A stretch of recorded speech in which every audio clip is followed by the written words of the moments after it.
63페이지에서 그 위에 이제 동그라미 4번 아까 설명드린 거죠. 최우선 면제권과 우선 면제권은 배당 요구 채권 달라고 해야만 주는 거. 경매 절차에서 멍 때리면은 안 준다 그랬어요. 근데 임차권 등기가 되어 있으면 멍 때려도 챙겨주는 거고, 임차권 등기가 되어 있으면. 그리고 경매를 신청한 임차인도 멍 때려도 주는 거고, 그럼 배당 요구 채권이 아니니까. 근데 우선 면제권, 최우선 면제권은 달라고 해야만 준다. 배당 요구 채권이다. 그렇게. 동그라미 5번. 임차권 등기 명령에 의한 임차권 등기가 경로된 주택을 그 후에 임차한 소액 임차인은 최우선 면제권이 인정되지가 않는다. 이렇게 돼 있어요. 왜냐면 임차권 등기 명령 언제 하는 거냐면 임대인이 보증금 안 주면, 임대차가 종료가 됐는데 보증금을 안 줘요. 그때 임차권 등기 명령 신청해서 임차권 등기를 한다고요. 그 후에 임차한 소액 임차인은 최우선 면제권이 인정이 안 돼요. 왜 그러냐면 임차권 등기 명령에 의해서 임차권 등기가 됐대요. 어떤 상황인데요? 임대인이 보증금을 지금 못 주고 있는 상황이에요. 돈이 없어서. 그거 알면서 또 왜 들어가요? 들어가면 최우선 면제는 인정이 안 된다고요. 아까 경매가 이미 개시가 된 후에 나중에 들어간 임차인도 최우선 면제 인정이 안 되잖아요. 경매가 들어갔으면 돈이 없는 거 알면서 왜 들어가요? 마찬가지라고 이것도. 그래서 경매 신청 등기 아니면 임차권 등기 명령에서 임차권 등기 이런 것들이 격려된 후에 들어가면 최우선 면제가 인정이 안 돼요. 그러면 그냥 우선 면제권은요? 인정이 돼요. 그냥 우선 면제권은 순서대로 받는 거잖아요. 누군가의 이익을 해치지 않아요. 자기가 후순위면 그냥 못 받는 거예요. 근데 최우선 면제권은 가장 먼저 받으니까 새치기 하는 거니까 누군가의 이익을 해친다고요. 그래서 최우선 면제가 인정이 안 되는 거고 그냥 우선 면제는 인정이 돼요. 이제 질문 드려볼게요. 어려워요. 자, 임차권 등기 명령에 의해서 임차권 등기가 격려가 됐어요. 그 주택을 후에 임차한 소액 임차인은 보증금 중 일정액에 대해서 우선 면제를 청구할 수 없다. OX. 임차권 등기 명령에 의해서 임차권 등기가 경된 주택이에요. 그 주택을 후에 임차한 소액 임차인은 보증금 중 일정액에 대해서 우선 면제를 청구할 수 없다. OX. 오, 맞는 거라고요. 보증금 중 일정액 나오면 뭐라고요? 최우선 면제권. 그걸 청구할 수 없다고요. 맞잖아요, 그러면. 보증금 중 일정액 나오면 무조건 최우선 면제권. 그래서 보증금 중 일정액에 대한 우선 면제 청구. 이게 최우선 면제구나. 우선 면제란 말이 보인다고 해서 그게 우선 면제권이 아니라고요. 보증금 중 일정액이 보면 무조건 최우선 면제권이에요. 그런 것들. 그리고 밑에 별표를 보시면 주의사항인데요. 주의사항인데 임차권 등기 명령은 실제로는 거의 안 해요. 실제로는. 왜 안 하죠? 별 필요가 없으니까. 언제 하는 거냐면 이사를 갈 때 하는 거예요. 그냥 이사를 가면요 상실되잖아요. 지금 임대인이 보증금 줘서 이사를 그냥 갔대요. 그냥 가면 상관이 없는데 안 줬는데 보증금 안 줬는데 그냥 나갔어요. 이사를. 그럼 상실돼요. 받기 어렵다고요. 그러면 그때 필요한 게 임차권 등기 명령이에요. 임차권 등기 명령 신청해서 임차권 등기 해놓고 이사를 가면은 옛날 게 유지가 되니까 안 떼이잖아요. 이사 갈 때 필요한 건데 임차인들이 이사를 못 가요. 임대인들이 보증금을 주면 그 보증금으로 새로운 집을 구해야 되는데 돈을 안 주고 있는데 이거 어떻게 이사를 가요, 이게? 상식적으로. 그렇게 돈 많으면 왜 월세 살아요? 말도 안 되잖아요, 그게. 돈이 없으니까 그런 건데. 그래서 실제로 이사를 못 가요. 월세 살아보면 알아요. 집주인이 돈을 줘야, 보증금을 줘야 그걸로 새로운 집 구하고 하는 건데 돈을 안 준대 지금 임대인이. 그럼 그 집에 계속 살잖아요. 임대인이 보증금을 돌려주지 않으면 계속 그 집에 살 수밖에 없다고요. 그 집에 계속 살고 있으면 아무런 문제가 발생하지 않아요. 존속의제라는 게 있어요. 없지만 존속의제. 이게 뭐냐면 존속의제는 임대차가 종료가 됐대요. 종료가 됐는데 임대인이 보증금을 안 돌려줘요. 그러면 내가 계속 살고 있으면 그냥 쭉 존속하는 걸로 그냥 의지가 된대요. 끝났어도 계속 그냥 쭉 유지가 되는 거예요. 이게 대항력, 우선 면제권이 계속 유지가 된다 그거예요. 돈 받고 이사 가기 전까지는. 이게 존속 의제예요. 그러니까 실제로는 계속 그 집에 살고 있으니까 문제가 발생하지 않는다고요. 요거 신청해놓고 임차권 등기 명령 신청하고 이사 가고 이런 경우가 거의 없다고요. 그런데 하는 경우가 종종 있어요. 종종. 뭐 하려고? 임차인들이 경매 신청하려고. 임차권 등기 명령 신청해서 임차권 등기가 된 다음에 그걸로 경매 신청하려고. 돼요, 안 돼요? 안 되잖아요. 헛수고 한 거예요, 그냥 헛수고. 차라리 이거 하지 말고 보증금 반환 청구 소송 제기해서 그걸로 그냥 경매 넘기는 게 낫지. 할 거면. 임차권 등기 명령 신청한 다음에 임차권 등기가 됐대요. 이걸로 이게 법원에서 해준 거니까 이걸로 경매 신청해야지. 안 되는데. 잘 모르고선 그거 하는 경우가 많아요. 모르고. 임차인이 만약에 알았다면 안 했겠죠. 경매 신청 안 되는 거 알았다면. 모르니까 한 거지. 차라리 보증금 반환 청구 소송 제기해서 승소한 다음에 그걸로 그냥 경매하는 게 더 빠르지. 이게 그런 거예요. 그래서 이사를 잘 못 가니까 실제로 이게 별 필요가 없다. 그런 거죠. 그런 내용이 주위에 나와 있고, 밑에 이제 기타 보시면 동그라미 1번 기간 정함이 없거나 기간을 2년 미만으로 정하면 기간은 2년. 무슨 말? 최단 존속 기간이 2년이에요. 2년 미만으로 정하거나 정함이 아예 없대요. 그럼 최소한 2년이에요. 근데 임차인은 짧은 거 주장할 수도 있어요. 1년으로 계약했대요. 임차인은 1년 주장할 수도 있어요. 짧은 거. 그리고 2년 주장할 수 있고, 임대인은 무조건 2년. 그러니까 이거는 임대인만 구속해요. 임차인은 자기 마음대로 1년 했으면 1년 주장할 수도 있고 2년 주장할 수도 있고. 임차인은. 그럼 질문 드려볼게요. 기간이 1년인 게 임차인에게 유리한 거예요? 아니면 2년인 게 유리한 거예요? 뭐가 유리하죠? 짧은 게 유리하죠. 짧은 게. 1년 했으면 임차인 1년 주장할 수도 있잖아요. 그리고 2년 주장할 수도 있고. 근데 2년 해놓으면요? 무조건 2년이에요. 그냥 2년 해놓고 나 1년만 살 거야. 안 되는 거예요. 그러면 임대인들이 집 안 빼줘요. 그러면 그런 경우도 있다고요. 심지어 2년 했는데 1년 지나고선 이사를 가게 됐어요. 지방으로.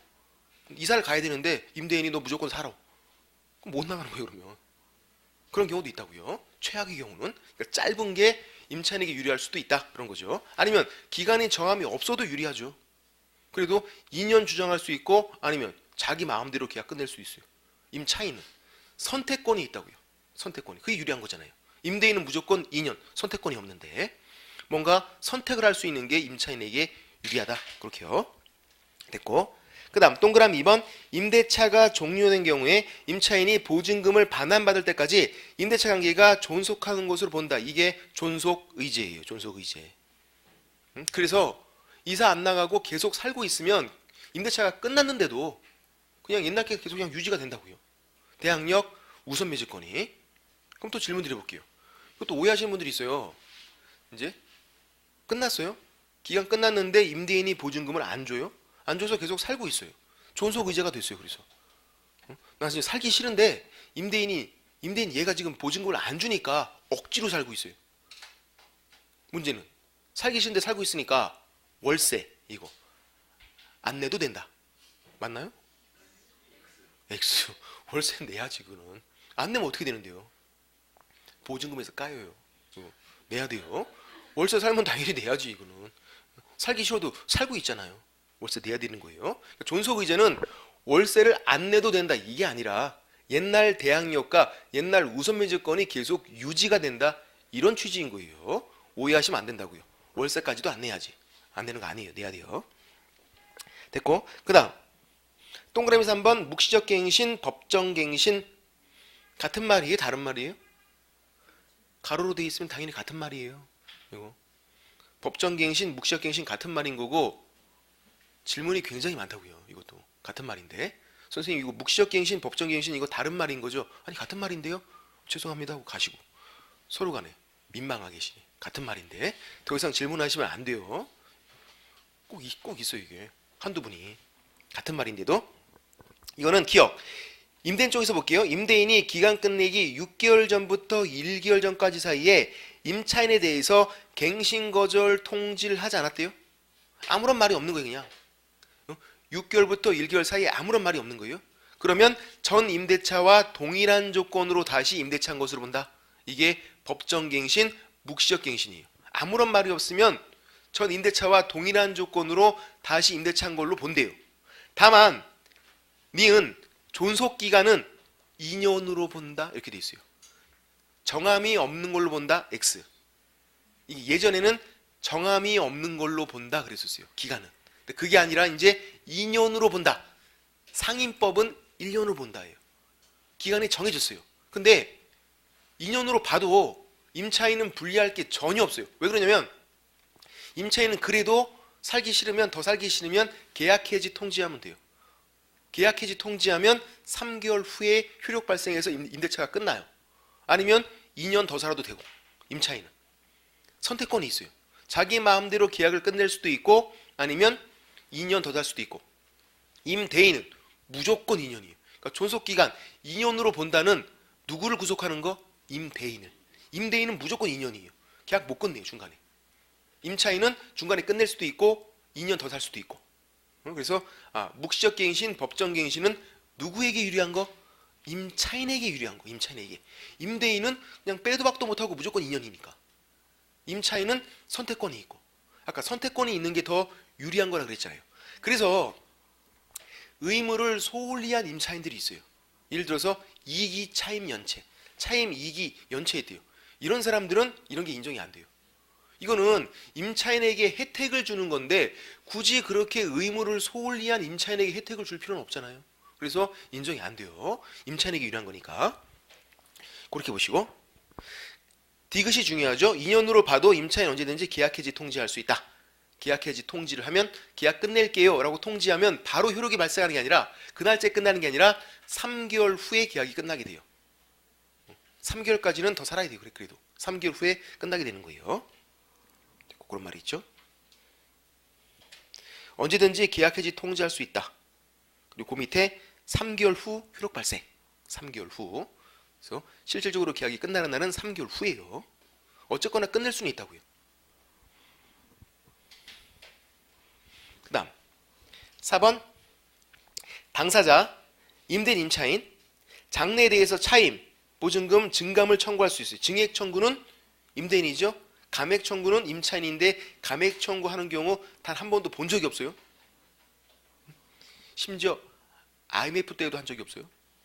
한 적이 없다고. 감액 청구는 다 거기다 증액 청구예요. 증액 청구. 그래서 증액 청구 시에 제한이 있죠. 20분의 1 초과 금지. 20분의 1 초과 금지. 20분의 1이면 몇 프로예요? 5%죠. 100분의 5니까 100분의 5 약분해서 20분의 1. 5% 초과해서 올릴 수는 없어요. 20분의 1 초과 금지. 증액 시 또 한 번 올리면 1년 이내 재증액 금지예요. 1년마다 한 번씩은 올릴 수 있는데. 근데 얘는 별 의미가 없어요. 20분의 1 초과 금지는 별 의미가 없다고요. 임차인에게 크게 도움이 안 돼요. 왜 그러냐면 20분의 1 초과 금지 얘가 언제 적용되는 거냐면 계약기간 중간에 올릴 때. 예를 들어서 2년 계약했대요. 2년 계약했는데 1년 지나고 올릴 상황이 됐어요. 예. 그때 적용되는 거예요. 2년 계약했는데 1년 지나고 올릴 수도 있어요. 상황이 되면. 계약기간 중에. 그럴 때는 20분의 1 초과 금지다 그런 말이에요. 그러면 이제 2년 계약이 끝났어요. 2년 계약이 끝나고 올리겠대요. 그때는요? 왕창 올려도 돼요. 왕창. 그러니까 임대인들이 계약기간 중에는 안 올려요. 전혀 안 올려요. 끝나고 왕창 올리지. 그러니까 실제로 임차인에게 큰 도움이 안 된다고요. 전세값 폭등 그런 거에 전혀 도움이 안 되잖아요. 이게. 끝나고 올릴 때는 왕창 올려도 상관없는 거니까. 그런 문제가 있어요. 그리고 그게 밑에 주의죠. 주의. 2년 계약을 했는데 1년 지나고 올리고 싶을 때는 20분의 1 초과 금지 적용되는 거고 2년 계약이 끝나고 올릴 때는 적용이 안 되니까 왕창 올려도 되고 이것도 판례기 때문에 시험에 나오고 올해도 나왔었네요. 이게 시험에 됐고 그 다음 페이지에 5번 이제 임차권이 상속되는 건데요. 상속 우리 민법에서는 사실혼 배우자 어떤 경우죠? 바람핀 건가요? 아니죠. 어떤 경우인데요? 혼인신고만 안 한 거예요. 혼인신고만 결혼 상태인데 세컨드 뭐 그런 거 아니에요. 오해하시면 안 된다고요. 사실혼 배우자 그게. 자 이제 그 사실혼 배우자는 상속권이 없어요. 배우자가 죽었대요. 사실혼 배우자는 혼인신고 안 했으면 어떠한 권리도 상속받지 못해요. 그래서 주임법에서 혜택을 주고 있어요. 임차권만큼은 네가 상속해도 돼. 임차권만큼은. 다른 건 상속이 안 되는데. 예? 임차권만큼은. 적어도 새는 살아야 되니까. 서민들이잖아요. 그것도 상속 못하면 완전 쫓겨나는데. 적어도. 그래서 사실혼 배우자에게 임차권을 상속하는 경우가 있구나. 주임법에서. 상임법은 없어요. 되게 주임법만 있는 거예요. 근데 문제는 이제 상속권자가 있는 경우죠. 있는 경우. 이촌 이내. 상속권자가 없대요. 그러니까 둘이 살았어요. 배우자랑 둘이서. 사실혼 관계. 한 명 죽었어요. 그럼 그냥 단독으로 임차권을 상속을 해요. 당연히. 아무런 문제가 없어요. 근데 상속권자가 있대요. 이촌 이내에. 누구까지죠 그러면? 이촌 이내면? 누구죠? 어떻게 촌수 어떻게 계산하는 건데요? 촌수는? 부. 그 다음에 아버지가 있고 그 다음에 형이 있고 이렇게 있으면 어떻게 되는 건데요? 이렇게는 몇 촌이죠? 이렇게는 1촌이에요. 아래 위로는 1, 옆으로는요 20 계산하는 거예요. 부부간에는 촌수가 없어요. 이혼하면 남이니까. 좀 남이는데 뭘 촌수를 계산해요. 그래서 아래 위로는 1이고 옆으로는 2예요. 그러면 여기 큰아버지 있네요. 몇 촌이죠? 옆으로 가니까 2잖아요. 물론 이런 거 계산하는 거 안 나와요. 그냥 해보는 거지. 이게 나예요, 나. 자식이. 그러면 이제 나를 기준으로 생각해보면 내 위로 갔으니까 1이에요. 그렇죠? 옆으로 갔네요? 2예요. 더하니까 3촌이잖아요. 3촌. 그러면 할아버지는요? 몇 촌이에요? 위로 가잖아요. 1 더해야죠. 2촌이잖아요. 그러면. 형, 몇 촌이에요? 2촌이라고요. 형제자매는 2촌이에요. 2촌. 옆으로 가니까. 그래서 촌수 계산하는 게 쉽다고요. 나를 기준으로 해서 위로 가면 한 칸씩 더하고 옆으로 가면 2를 더하고. 그럼 할아버지 형이에요. 몇 촌인데요? 어렵나요? 옆으로 갔잖아요. 2잖아요. 1 더하고 1 더하고 2 더하니까 4촌이네요. 할아버지 형은 4촌이고. 할아버지 형이 아들이에요. 몇 촌이죠? 응? 아래로 왔으니까 1 더하는 거잖아요. 이 5촌. 5촌 당수. 5촌이잖아요. 5촌. 그렇게 멀지는 않은데 그렇게 멀진 않아요. 할아버지 형이 아들이니까 사실은. 그렇게 먼 건 아닌데 머네요. 남이네요. 남. 어쨌든 아래 위로는 1씩 옆으로 가면 2씩 더하는 거예요. 2촌 이내니까 되게 가까운 거죠. 할아버지 그리고 형까지만. 이런 사람들은 빼고 다 빼고 2촌 이내. 이렇게 상속권자가 있을 때 문제가 되죠. 없으면 문제가 안 되는데 이제 있어요. 있으면 또 나눠봐야 돼요. 뭐를? 이 상속권자랑 가정 공동 생활. 아까 뭐 있죠? 가정 공동 생활 함께 사는 거라 그랬어요. 가정 공동 생활을 하고 있었는지 아니면 함께 안 살았는지. 응? 그거죠. 함께 살았대요. 상속권자랑 사실혼 배우자가 같이 살고 있었어요. 그랬으면 어떻게? 상속권자만 상속해요. 사실혼 배우자는 상속권이 없어요. 함께 살고 있었으면. 함께 안 살았으면 가정 공동생활을 하지 않았대요. 상속권자들이 독립해서 따로 살고 있어요. 그럴 때는요. 이 상속권자와 공동상속이에요. 이게 되게 헷갈려요. 주의사항은 뭐냐면 공동은 아니라는 거죠. 가정 공동생활 했으니까 너희들이 공동상속이야. 이거 아니라고요. 그랬으면 정말 좋았을 텐데. 상속권자랑 가정 공동생활을 하고 있었으면 상속권자만 상속한다고요. 공동이 아니니까. 함께 안 살았을 때 공동상속이에요. 그래서 이걸 설명드리면 어떤 분들은 이 경우에 그러면 사실혼 배우자 지금 너무 불리한 거 아니냐고. 왜 상속권이 없냐고. 함께 살고 혼인신고만 안 했고 내가 지금 부인이었는데. 응? 이거 불리하지가 않아요.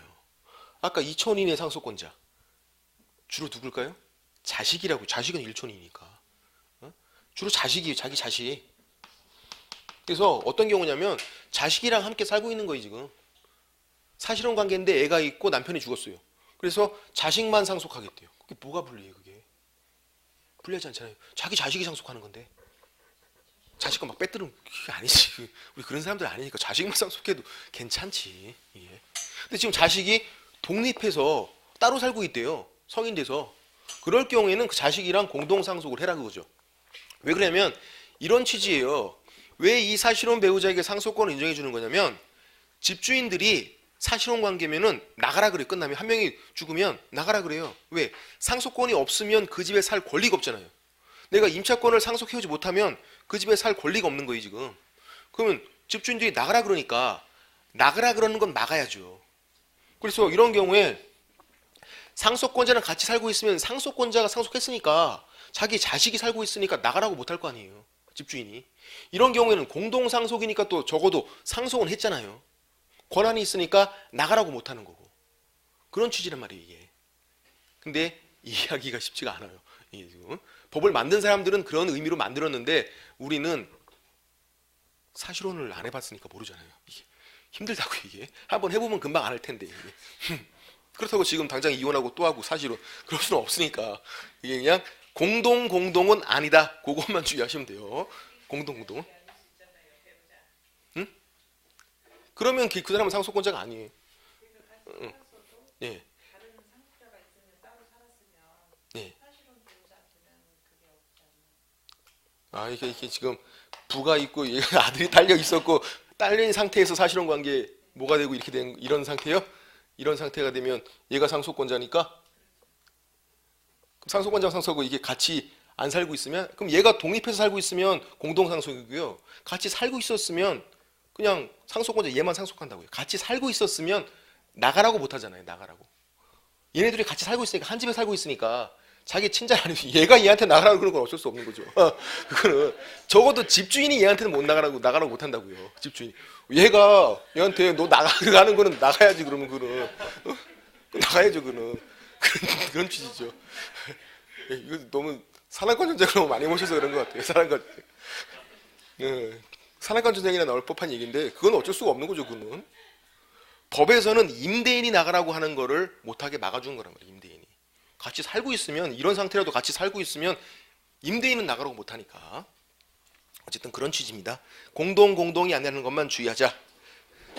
됐고 산악관 전쟁은 가끔만 보자. 그거 너무 자주 보지 말고 됐고. 근데 또 상속을 포기할 수도 있네요. 동그라미 5번에서 하나 둘 세 번째 줄에 상속권자가 이제 사실혼 배우자가 임차인 사망 후 1개월 이내 반대 의사를 표시한대요.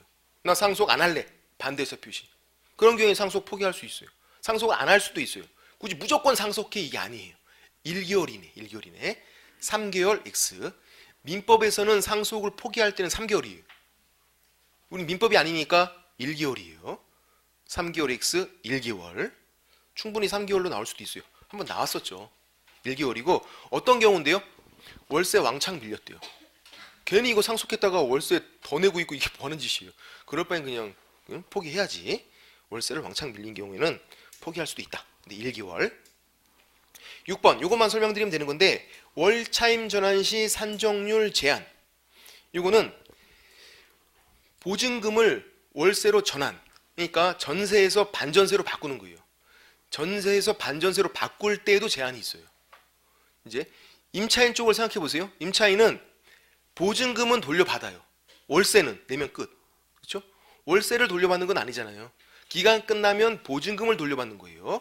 그래서 달달이 내는 월세가 월세가 높은 게 부담스러워요. 보증금은 돌려받지만 월세는 내면 땡이니까. 그래서 전세에서 반전세, 월세가 들어가니까 그때는 제한을 가는 거예요. 월세의 제한을 가는 거예요. 이게 월차임 전환 시 산정률 제한. 보증금을 월세로 전환 시 제한한다. 그래서 연 1할 10%예요. 1할이니까 10%. 그리고 기준금리 4배 중 낮은 거. 지금 기준금리 얼마죠? 이건 자꾸 바뀌죠. 1.75, 1.75%, 1.75%예요. 그러니까 퍼센트의 4배니까 7%. 1.5% 바뀔 수도 있고 오를 수도 있고 오른다는 얘기고 미국 금리는 올랐고 같이 오르겠죠. 그럼 또 우리도 미국은 부동산이 괜찮대요.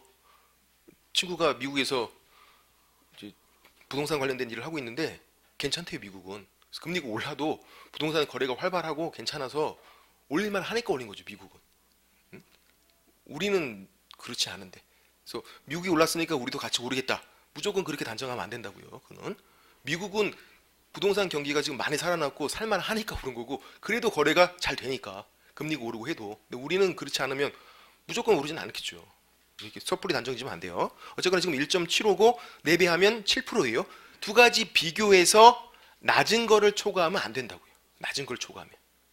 이제 기준금리가 자꾸 바뀌기 때문에 계산 문제가 나오지는 않고, 옛날에는 이거 계산 문제가 나왔었어요. 지금 그렇지 않고 숫자만 잘 기억하면 되고 1할 그리고 4배예요. 상인법은 1할 2푼 12%, 1할 2푼이고 4.5배예요. 주인법은 1할 10%고 4배예요. 그냥 해보면 1할이니까 10%죠? 10%예요. 그리고 1.75%에 4배를 하면 7%. 그렇죠? 그럼 두 가지 비교해서 뭐가 낫죠? 이게 낫네요. 이거. 그럼 요거를 초과해서 전환이 안 된다 그거예요. 예를 들어서 내가 보증금 1,000만 원이 있는데, 뭐 2천만 원이 있는데 그 중에서 1,000만 원을 월세로 바꾸고 싶대요. 2천만 원 중에서 1,000만 원만. 그러면 1,000만 원 곱하기 얼마? 요거. 둘 중에서 낮은 거 이거 7%. 0.07이죠. 0.007이 아니라 0.07. 7%니까 얼마? 70만 원이네요. 70만 원이에요. 요거를 초과해서 전환이 안 된다. 그건데 이거는요. 연이에요. 연 70만 원. 월세는요. 나누기 12를 해야지. 그래서 이게 계산 문제가 나왔다고요. 나누기 12 안 하는 경우로 해서 보기 쓱 넣어놓고, 연이니까 월로 하려면 10이 나눠야 돼요. 그럼 뭐 얼마죠? 5만 9천 원, 5만 8천 얼마 되겠네요. 쭉 이거. 요거를 초과해서 월 전환이 안 된다 그거죠. 그러면 이제 자 보세요. 이 사람은 지금 이렇게 된 건가요? 보증금 2천에 월세가 5만 8천 원, 이게 생긴 건가요? 2천에 5만 8천 원 월세 내고 있고, 이거 아니죠. 이거 임차인 보고 주라는 얘기지. 이게 아니라 2천에서 1,000으로 바뀌었잖아요. 그러면 1,000만 원은 돌려준 거예요. 1,000만 원을 돌려주고 보증금이 지금 1,000만 원 된 거예요. 1,000만 원 돌려줄 테니까 이만큼을 월세로 내. 그 월세가 5만 8천 원. 그러니까 1,000에 5만 8천 원이 된 거죠. 2천에 5만 8천 원이 아니라 1,000만 원 돌려준 거니까 전환 돌려주는 거예요. 그렇게요. 근데 이런 계산 문제가 한 번 나왔었는데 또 나오기는 힘들겠다. 왜냐하면 기준금리가 자꾸 바뀌고 딱 나눠뜨리기가 쉽지 않으니까. 옛날에는 이렇지 않았거든요. 지금은 숫자만 잘 보시면 돼요. 그래서 연 1할 그리고 4배.